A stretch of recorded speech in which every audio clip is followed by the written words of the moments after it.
केंद्र सरकार के 9 साल पूरे होने पर भारतीय जनता पार्टी बड़े स्तर पर कार्यक्रम आयोजित करने जा रही है। हमारे साथ बातचीत करने के लिए मौजूद हैं उत्तर प्रदेश सरकार में पर्यटन एवं संस्कृति मंत्री जयवीर सिंह जी। सर, प्रधानमंत्री नरेंद्र मोदी का ट्वीट आया है कि 9 साल देश सेवा के, कैसे देखते हैं इस ट्वीट को?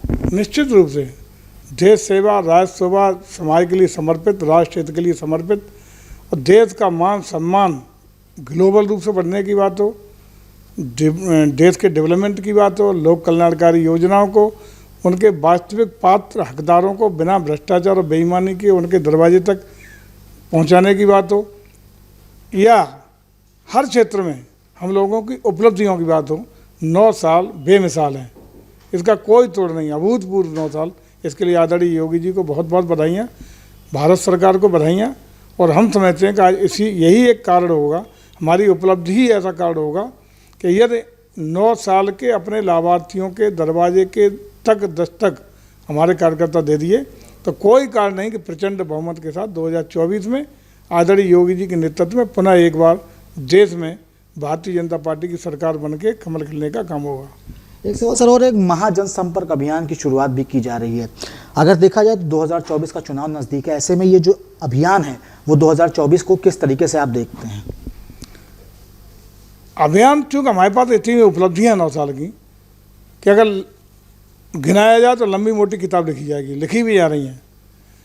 उन उपलब्धियों को जन जन तक पहुँचाने का काम, उन उपलब्धियों को उन व्यक्तियों के चेहरे तक पहुंचाने का काम जो हमारी योजनाओं से लाभान्वित हुए हैं, ये काम हमारे कार्यकर्ता करने जा रहे हैं। इसी जून के महीने में अलग अलग क्रम में अलग अलग कार्यक्रम चलेंगे, चाहे वो टिफिन भोज का कार्यक्रम हो, चाहे हर लोकसभा में बड़ी रैलियों का कार्यक्रम हो, या दरवाजे दरवाजे कार्यकर्ताओं को उपलब्धियों को पहुंचाने के लिए दस्तक देने का काम हो। अलग अलग योजनाएं अलग अलग तरीके से एक प्लान की गई हैं, उनको हम लोग पहुंचाएंगे। और इसमें हमारे राष्ट्रीय स्तर से बूथ स्तर तक के सभी कार्यकर्ता सहभागिता करेंगे। अलग अलग जिम्मेदारियों का निर्वहन करते हुए सारे लोग अपने दायित्व का निर्वहन करेंगे, ऐसा भरोसा है। और हम समझते हैं कि अपनी रीतियों नीतियों को जनता तक पहुंचाना ये हमारा पार्टी का दायित्व भी है, धर्म भी है। और इतनी सारी उपलब्धियां भारत सरकार और प्रदेश की सरकार की हैं कि जो पिछले बाकी के आज़ादी से अब तक के कार्यकाल पर भारी पड़ती हैं। एक सवाल सर और है, विपक्ष ये कह रहा है कि जो भी बखान किया जाएगा 9 साल का, कहीं ना कहीं इसमें महंगाई को दरकिनार किया जाएगा, भ्रष्टाचार को दरकिनार किया जाएगा और सिर्फ मुद्दों से भटकाने की पूरी योजना तैयार की गई है भारतीय जनता पार्टी की तरफ से। देखिए, भ्रष्टाचार के मामले में ये बड़ी उपलब्धि है कि 9 साल के कार्यकाल में एक भी किसी बड़े घोटाले का कोई आरोप सरकार पर नहीं लग पाया। जहाँ तक उपलब्धियाँ अनगिनत हैं, लेकिन अगर भ्रष्टाचार पर जीरो टॉलरेंस की नीति चाहे प्रदेश की सरकार या भारत की सरकार दोनों ने अख्तियार की और जीरो टॉलरेंस की नीति पर हम लोग चल रहे हैं। आर्थिक मोर्चे पे जहाँ एक और आप देखिए बगल के पाकिस्तान में 5-5 किलो 1-1 किलो आटा के लिए लोग गोलियाँ चल रही हैं, कत्लेआम हो रहे हैं, भुखमरी के कगार पे है, दिवालिया होने के स्थिति में खड़ा है। वही पाकिस्तान तो है जो हमारे साथ ही आज़ादी लिया है। और वहीं भारत जो विश्व की 5वीं सबसे बड़ी अर्थव्यवस्था के रूप में तन के खड़ा हुआ है। ग्लोबल रूप से भारत एक लीडर के रूप में हो रहा है। अंतर्राष्ट्रीय पटल पर भारत की आवाज़ इसलिए मजबूत हुई है कि भारत आर्थिक रूप से, भारत कूटनीतिक दृष्टि से, भारत सामरिक दृष्टि से ताकतवर हुआ है। राजनीतिक रूप से हैसियत इसकी बड़ी है। ये देश के लिए फख्र और गौरव की बात है, जिसके लिए आदरणीय मोदी जी बधाई के पात्र हैं। एक अंतिम सवाल है सर, कल एमएलसी की 2 सीटों पर उपचुनाव हुए, कहा यह जा रहा था कि भारतीय जनता पार्टी की जीत सुनिश्चित है क्योंकि संख्या बल की अगर बात की जाए। हालांकि समाजवादी पार्टी ने भी प्रत्याशी उतारे। कहीं ना कहीं जो आपके पुराने साथी रहे ओम प्रकाश राजभर, वो निकले तो ब्रजेश पाठक के साथ, उन्होंने तमाम तरीके की बातें भी कहीं, वोट भी डाला। हालांकि बात वो बार बार ये कह रहे हैं कि विपक्षी एकजुटता की, अगर विपक्ष एकजुट हो जाता है तो कहीं ना कहीं 2024 की जो राह है वो भाजपा के लिए मुश्किल भरी होने वाली है। विपक्ष उत्तर प्रदेश में सबसे बड़ा 2019 में बसपा का और सपा का था। और आपने देखा पूरे उत्तर प्रदेश ने और देश ने देखा कि दोनों का बेमेल समझौता, जिसकी कभी संभावना नहीं थी, न रीतियों को लेके, न आपसी कर्तव्य भाव से लेके कोई संभावना नहीं थी। लेकिन अनायास रूप से वे इकट्ठे हुए, अप्रत्याशित रूप से उनका गठबंधन हुआ और दोनों मिलकर वो कयास पूरे प्रदेश और देश में लगाए जाने लगे कि उत्तर प्रदेश में ये गठबंधन क्लीन स्वीप करेगा। तो परिणाम क्या आया? सफाई हो गई दोनों की। दोनों मिलके भी भारतीय जनता पार्टी को रोक नहीं पाए और प्रचंड बहुमत के साथ उत्तर प्रदेश में कमल खिलाने का काम किया। इससे ज़्यादा नहीं हो सकता।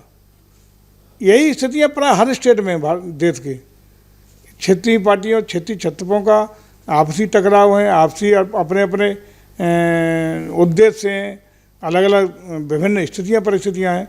मैं समझता हूँ कहीं असर पड़ने वाला नहीं है। भारतीय जनता पार्टी उत्तर प्रदेश में 19 में हम लोग जितनी सीटों को हारे थे वो भी जीतेंगे और 80 की 80 सीटें उत्तर प्रदेश में जीतने का काम करेंगे। और देश में भी यही स्थितियाँ होंगी कि देश में भले ही इकट्ठे हो लें, भले ही अलग अलग हों, लेकिन आदरणीय मोदी जी के नेतृत्व से 9 साल में जिस तरीके से घरेलू स्तर पे, अंतर्राष्ट्रीय स्तर पे, हर दृष्टि से देश बहुत तेज़ गति से आगे बढ़ा है। देश ने एक नया स्टेटस पैदा किया है, विश्व पटल पर पहचान बनाई है, विश्व गुरु की ओर बढ़ रहे हैं। और एक सपना पूरा करने के लिए हम 2047 तक जब आज़ादी के अमृत महोत्सव काल में हम देश को विकासशील देश से विकसित भारत बनाने की ओर अग्रसर हो रहे हैं। इसी उद्देश्य की पूर्ति के लिए हिंदुस्तान की जनता भारतीय जनता पार्टी का आदरणीय मोदी जी का साथ देगी और 2047 के विकसित भारत के मिशन में सहयोग करते हुए प्रचंड बहुमत के साथ 2024 में सरकार बनाने का काम करेगी।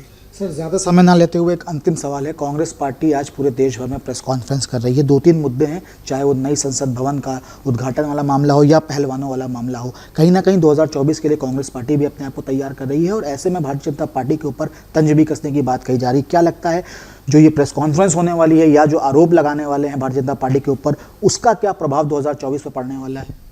देखिए, विपक्ष का काम वो अपना कर रहे हैं, एकजुट तरीके से करें या अलग अलग दल अलग अलग तरीके से करें, कोई फर्क पड़ने वाला नहीं है। लेकिन भारत सरकार की आदरणीय मोदी के नेतृत्व में 9 साल में इतनी उपलब्धियां हैं, इतना ज़बरदस्त काम हुआ है जो पिछले 9 साल से पहले वाला आज़ादी के बाद के कार्यकाल पर भारी पड़ रहा है।